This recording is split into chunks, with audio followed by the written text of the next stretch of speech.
Hello and welcome to the sales dashboard series. Now today we're going to be calculating the difference between this year versus last year in Power BI with DAX. Now as you can see, I've opened up the sales dashboard, and at the top here we have three cards that are based on three different measures that we've created. We have our total sales of the current year that we have selected, the previous year's sales, and the sales difference. Right now we have 2017 selected, so we can see that our total sales are 733,000. Our previous year sales, which was 2016, was 609,000, and the sales difference of the two being 124,000. Now this is not limited to just years, we can actually do a month by month comparison. So if we select December, we can see that we had a total sales of 83,000, previous year 97,000, and a sales difference of minus 13,000. So this is starting to build a picture of what you can do with the measures that we're going to be creating. You can see at the bottom we have a table with our subcategories of product. We can see our previous year sales, the total sales of the current year, which is 2017, and the difference between the two to see the difference. And I've applied some conditional formatting so you can see, make it easier to see our areas of growth and loss. What we want to do is let's identify the column that we want to do a sum of. So we're working with sales. Let's do a sum of our sales column. Now you can do it with profit, etc., whatever your business case is. But for now, for my demonstration, I'll be using the sales column here. So what you want to do is click new measure.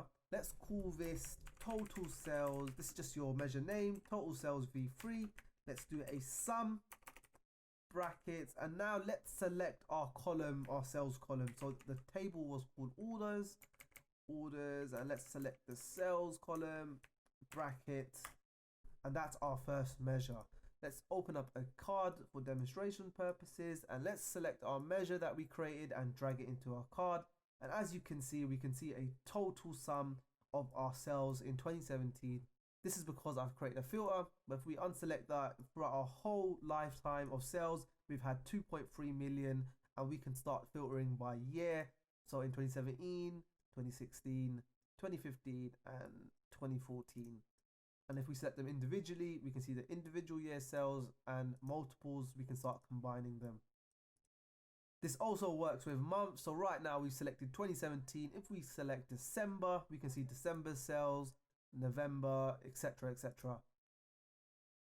Now another example of how this measure can be used, let's create a table. Now let's select our subcategories of product. Let me find the column, subcategories, add that into values.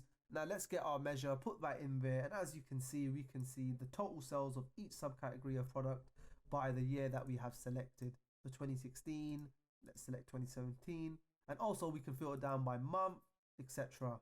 So now that we've created our first measure, which was total sales, we're going to move on to previous year sales. Now to do this, once again, we want to create a new measure. Let's call this previous year sales V2. And what we want to write is calculate. Let's select our first measure, which was we created, which was called total sales V3, total sales V3, comma. And then we want to do same period last year. Now we're working with some time intelligence. And let's select our date. So I created a date table previously. So query 1 was my table name for date. Select date. And that's how we create our second measure. Now if I create another card. Let me create another card here. I've created my card. The new measure that we created, previous year sales. Boom. We now have our previous year sales. So if we select December, we can see 83,000, 97,000 in the previous year, November, October. And now let's add this to our table as well. So we're going to put this between these two. Let's rename it so it's a bit easier for you guys to understand. Total sales.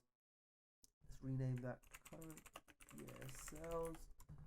And rename that previous year sales, and now you can see that we have our previous year sales in our subcategories and our current year sales. Now the third and final measure that we're going to create is the sales difference of the two. Once again, this is very easy to do. Let's open up our new page. We need to create another measure. Let's call this sales difference this year versus last year. What we want to do is get our, so we're working on with these two measures. We want to work out the difference between these two. Now this is basic math, so what we want to do is the total sales V3, that was the total sum of our revenue column, and now we want to minus that to our previous year sales measure, and we can enter. And what we have now is our third and final card, or our third and final measure. Let's put that in here, and as you can see, we have our sales difference. So now that we've created our measure, we can see a difference, our sales difference by month, by year, etc. Let's drag that new measure into the table. Let's select the table, sales difference, put that into the third and final column. And let's apply some conditional formatting to make this slightly easier to consume. So what we're going to do is let's click sales difference, conditional formatting. Let's do some data bars. Where is it? There it is, at lowest value. There we go. Boom. As you can see now, it's a lot easier to consume, and we have the sales difference by subcategories.